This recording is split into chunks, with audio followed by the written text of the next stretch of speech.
Assalamualaikum warahmatullahi wabarakatuh. Selamat pagi kepada Mbak Zulfa dan teman-teman semua.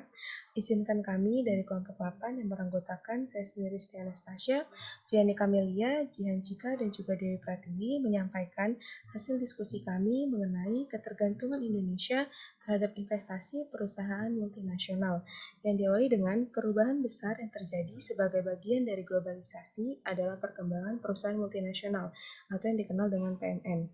Adanya globalisasi menjadi salah satu faktor yang menjadikan peran PMN menjadi lebih dominan.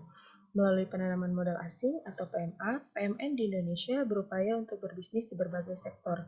Diskusi politik mengenai PMN sendiri membahas mengenai dampak ekonomi politik PMN di negara dunia ketiga PMN dengan eksploitasi sumber daya alam.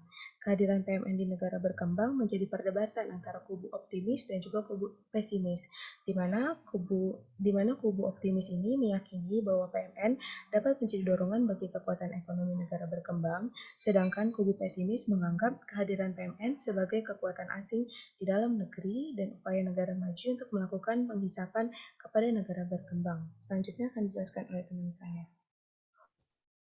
Selanjutnya ada relevansi kasus dengan teori ketergantungan. PMN adalah bagian dari kepentingan negara kapitalis pusat di negara berkembang untuk melakukan eksploitasi ekonomi. Oleh karena itu, keberadaan PMN cenderung membuat negara berkembang bergantung kepadanya. Hubungan konfliktual antara negara dengan PMN diyakini kaum Marxisme sebagai konsekuensi dari hubungan yang tidak imbang antara kekuatan negara kapitalis dengan pemerintah negara berkembang. Kehadiran investasi PMN di negara berkembang merupakan wujud dari ketergantungan negara berkembang terhadap kekuatan modal asing. Dari ketergantungan itu sendiri menjelaskan bahwa kehadiran PMN di negara berkembang memiliki sisi politis. Dari sisi negara, terkadang para pengambil keputusan memiliki latar belakang atau bahkan masih merupakan seorang pengusaha. Pertemuan antara kehadiran politisi pengusaha dengan kepentingan ekspansi bisnis PMN semakin menguatkan peluang bisnis PMN di negara berkembang. Selanjutnya ada dinamika PMN di Indonesia. Undang-Undang Nomor 25 Tahun 2007 tentang penanaman modal menjadi landasan bagi penanaman modal PMN di Indonesia yang masih berlaku di era pemerintahan saat ini. Sebelum diberlakukannya undang-undang ini, pembahasan antara modal asing dan modal dalam negeri dipisahkan ke dalam dua regulasi, yaitu Undang-Undang Nomor 1 Tahun 1967 tentang penanaman modal asing dan Undang-Undang Nomor 6 Tahun 1968 tentang penanaman modal dalam negeri. Pembahasan kedua jenis penanaman modal tersebut kemudian digabungkan ke dalam satu regulasi undang-undang. Dinamika PMN pasca reformasi terjadi pergeseran paradigma yang semula berfokus pada industri berbasis sumber daya alam menjadi berbasis industri konsumsi. PMN berupaya mendapatkan potensi konsumen Indonesia dengan membuka operasional produksi mereka di Indonesia. Pada tahun 2013, The Boston Consulting Group memperkirakan masyarakat kelas menengah dan konsumen yang tergolong makmur di Indonesia akan meningkat 2 kali lipat pada tahun 2020. Perkiraan jumlah konsumen tersebut jelas menjadi gambaran yang menguntungkan bagi PMN untuk melakukan produksi di Indonesia. Jumlah konsumen yang tinggi merupakan peluang besar bagi PMN di bidang produksi barang konsumsi.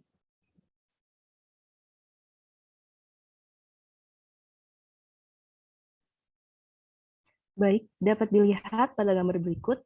Berikut merupakan pertumbuhan investasi Indonesia pada tahun 2014 sampai tahun 2018. Dapat dilihat juga, investasi di Indonesia sendiri pada kuartal 2 tahun 2018 menunjukkan perlambatan yang signifikan. Ketergantungan kepada investasi asing membuat Indonesia rentan terhadap gejolak eksternal yang membuat minat investasi menurun. Menurut Kepala Badan Koordinasi Penanaman Modal atau BKPM, salah satu penyebab perlambatan investasi adalah kelemahan nilai tukar rupiah. Hal ini yang membuat stabilitas rupiah sangat penting. Struktur investasi di Indonesia masih didominasi oleh investasi asing. Dampaknya sudah terlihat. Kontraksi investasi asing menarik realisasi investasi ke bawah.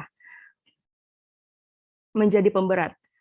Semua karena Indonesia masih terlalu tergantung terhadap investasi asing.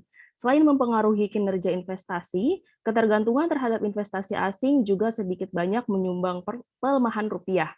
Masuknya investasi asing memang membawa devisa yang dapat menopang rupiah, namun dalam jangka panjang, investasi asing ini justru menyedot devisa karena kewajiban pengiriman dividen ke negara asalnya. Selanjutnya ada permasalahan PMN. Dalam kasus ketergantungan ini, di beberapa negara terjadi skema manipulasi pajak oleh PMN, salah satunya di Australia. Hal ini sangat mengkhawatirkan bagi negara berkembang seperti Indonesia. Struktur investasi asing oleh PMN yang diwacanakan sebagai pondasi perekonomian Indonesia justru dapat menjadi permasalahan bagi tersendatnya pendapatan negara dari sektor pajak. Kepentingan pemerintah Indonesia untuk meningkatkan pendapatan negara melalui sektor pajak yang bersumber dari pendapatan PMN menjadi terancam nantinya. Kasus mekanisme yang dilakukan PMN dalam menghindari pajak tidak hanya merugikan secara material, melainkan juga merugikan hubungan antara negara dengan PMN, di mana posisi negara semakin dianggap jauh lebih lemah dari PMN dengan tindakan melangkahi regulasi pajak yang berlaku. Hal tersebut dapat menunjukkan ketidakmampuan negara dalam mengontrol entitas PMN. Selanjutnya terdapat solusi yang perlu diterapkan dalam kondisi perusahaan internasional yang kemudian dapat melangkahi regulasi Indonesia adalah melalui citra kontrol negara dengan menunjukkan ketegasan pemerintah Indonesia terhadap kepatuhan pembayaran pajak perusahaan internasional. Selain itu, pemerintah Indonesia harus selalu mengamati perkembangan perusahaan internasional itu agar dapat peka terhadap strategi negatif perusahaan yang dapat mengurangi pendapatan sektor pajak Indonesia.